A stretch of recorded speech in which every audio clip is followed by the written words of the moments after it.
आइए आज समाज के एक ऐसे वर्ग के बारे में बात करते हैं जो हमें न्याय देते हैं।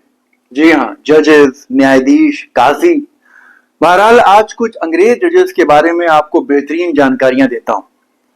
जजेस न्याय देने के लिए किस हद तक जा सकते हैं उसके कुछ एग्जाम्पल्स आपको देता हूं। एक सर लैंसलॉट शैडवेल हुआ करते थे जो कि last vice chancellor of England थे, और एक सोसाइटी जिसका नाम था द सोसाइटी ऑफ साइक्रोल्यूट्स, यानी सर्दियों में तैरने वालों का ग्रुप, उसके वो मेंबर भी थे। उस ग्रुप के मेंबर बने रहने की शर्त यह थी कि आपको हर रोज नवंबर से मार्च तक के महीने में किसी नदी में डेली नहाना होगा। सर शेडवेल भी नहाया करते थे, चाहे कोई भी हो, चाहे कैसा भी मौसम हो। एक बार वो थेम्स नदी के किनारे नहा रहे थे, अपना स्विम सूट पहने हुए थे। उस वक्त ऐसी सिचुएशन बनी कि उनको उसी हाल में एक परेशान लिटिगेंट का मुकदमा सुनना पड़ा, और उन्होंने न सिर्फ सुना बल्कि एक पार्टी को इंजंक्शन भी ग्रांट कर दिया। आपकी जानकारी के लिए बता दूं कि इंजंक्शन में पार्टी को या तो कोई काम करने का ऑर्डर दिया जाता है या फिर किसी काम को करने से रोक दिया जाता है। अब आप सोचिए कि वो कैसे जजेस थे जो हर जगह इंसाफ के लिए तैयार रहते थे। इसी तरह एक जस्टिस हुआ करते थे जिनका नाम था जस्टिस हॉकिंस। उन्होंने एक बार एक जजमेंट इंग्लैंड के एक टूरिस्ट स्पॉट जिसका नाम था ब्राइटन पायर, वहां सुनाया था। इसी तरह कई ऐसे हवाले मिलते हैं कि जिसमें जजेस, लॉयर्स और लिटिगेंट्स एक साथ रेलवे से ट्रेवल करते हैं, और उसी दौरान जुडिशियल प्रोसीडिंग्स भी हुई। बैरन लिंडहर्स्ट इंग्लैंड में लॉर्ड हाई चांसलर थे और इंग्लिश लॉ में महारत रखते थे। उन्होंने एक दफा एक law reporter mister W.H. Bennett की एक इंजंक्शन एप्लीकेशन पर सुनवाई दौरान ओपेरा की। जी हाँ, वो उस वक्त इंग्लिश ओपेरा हाउस में ओपेरा देख रहे थे।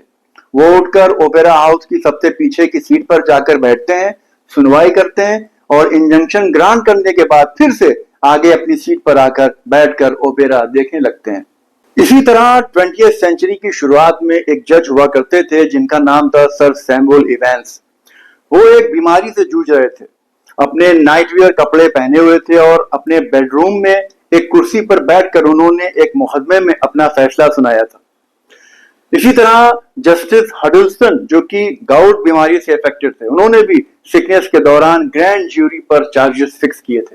तारीख के पन्नों में यह वाकया भी दर्ज है कि जस्टिस थॉमस बकनिल ने एन शिकार खेलने के दौरान एक ऑर्डर पास किया था। बकनिल एक मशहूर फ्री मेसन थे जो कि इंग्लैंड में सरे नाम की जगह के प्रोविंशियल ग्रैंड मास्टर थे। उनके बेटे अलेक्जेंडर टाउनसेंड बकनिल पटना में प्यूनी जज भी रहे थे, यानी सीनियर जजेस से नीचे की कैटेगरी को प्यूनी जजेस कहा जाता है। इसी तरह एक लेडी जज भी थी जिनका नाम था जस्टिस वेलरी पॉलमैन। वो भी एक इंपॉर्टेंट मुकदमे के दौरान बीमार हो गई थी। रिक्ल्यूज कर नहीं सकती थी क्योंकि फिर रिट्रायल में बहुत कॉस्ट आ जाती, इसलिए उन्होंने अपने हॉस्पिटल बेड से ही बगैर सेरेमोनियल विग और गाउन के कोर्ट की प्रोसीडिंग जारी रखी थी। यूनाइटेड स्टेट्स में तो एक जज ने और भी मजेदार काम किया।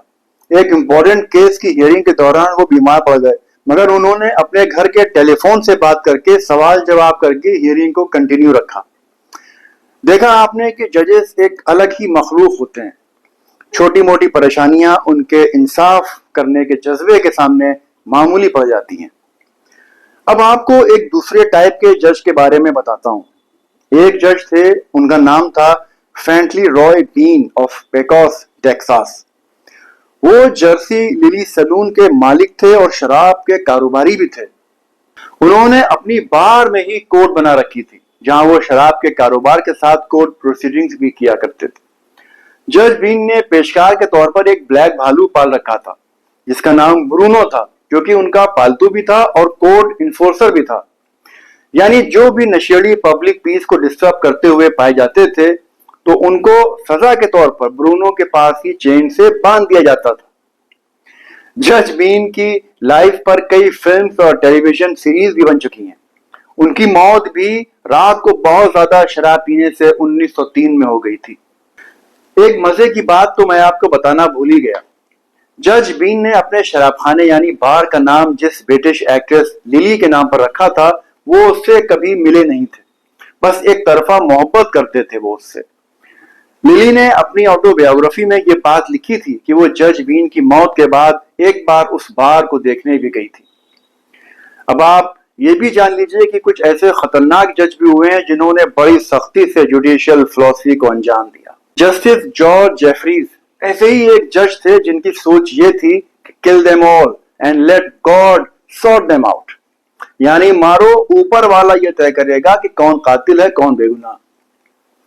वो टाउन टू टाउन जाकर होटल के कमरे में अपनी कोर्ट लगाते थे और बड़े जोशीले अंदाज से डेथ पेनल्टी इंपोज करते थे, फिर बेहतरीन खाना खाते थे और शराब पीते थे। जॉर्ज इनके कमरे में बैठकर उन्होंने 12 रिबेल्स को सेंटेंस टू डेथ किया। इसके बाद वो वेल्स गए जहां स्क्रिड इन में बैठकर उन्होंने प्रोसीडिंग्स की और 182 लोगों को सजाए मौत दी। फिर डॉर्चेस्टर के एक होटल में बैठकर उन्होंने प्रोसीडिंग्स की और 251 लोगों को सजाए मौत दी। हालांकि उसमें से 74 लोगों को ही फांसी दी जा सकी थी और बाकी को वेस्ट इंडीज एक्साइल कर दिया गया था। यूं तो बहुत किस्से हैं, मगर आज के लिए लाइटर नोट पर जज मैककैफरे की बात करके बात को खत्म करता हूं। फुटबॉल के मैचेस में हम सब जानते ही हैं कि फैंस एंड स्पेक्टेटर्स स्टेडियम में क्या उधम मचाते हैं। उनको देखकर ऐसा महसूस होता है कि बंदर भी उनसे अच्छे हैं। ऐसे ही जंगली स्पेक्टेटर्स को काबू करने के लिए फिलाडेल्फिया के एक स्टेडियम के अंदर जस्टिस सीमस मैककैफरे की कोर्ट लगाई गई, क्योंकि ईगल्स और सैन फ्रांसिस्को की टीमों के दरमियान मैच के दौरान 60 से ज्यादा फिस्ट फाइट्स स्पेक्टेटर्स के बीच हुई थी। अब ऐसे जंगली स्पेक्टेटर्स आम जज के काबू में कैसे आते? तो जज मैककैफरे को क्रिमिनल प्रोसीडिंग्स की जिम्मेदारी सौंपी गई। लिहाजा वो कोर्ट अपनी हार्ले डेविडसन मोटरसाइकिल से पहुंचते हैं, जिसकी नेम प्लेट पर आगे लिखा था जज। कमर में उनकी लाइसेंसी .45 कैलिबर की पिस्टल लगी थी। इस हाल में उन्होंने कोर्ट प्रोसीडिंग्स करी थी। एक बार उन्होंने अपने इंटरव्यू में कहा था कि उन्होंने एक बार एक बेंच से यानी डाइस से उतरकर एक क्रिमिनल के घूसा मारकर बेहोश कर दिया था। एक बार तो उन्होंने सड़क पर कुछ क्रिमिनल्स को अपनी पिस्टल निकालकर दौड़ा लिया था। वो लिखते हैं कि वो सब कॉकरोचों की तरह भाग गए थे। तो जनाब, ये थी आज की जजेस पे बेस्ड एक वीडियो। फिर हाजिर होंगे नई इंफॉर्मेशन के साथ।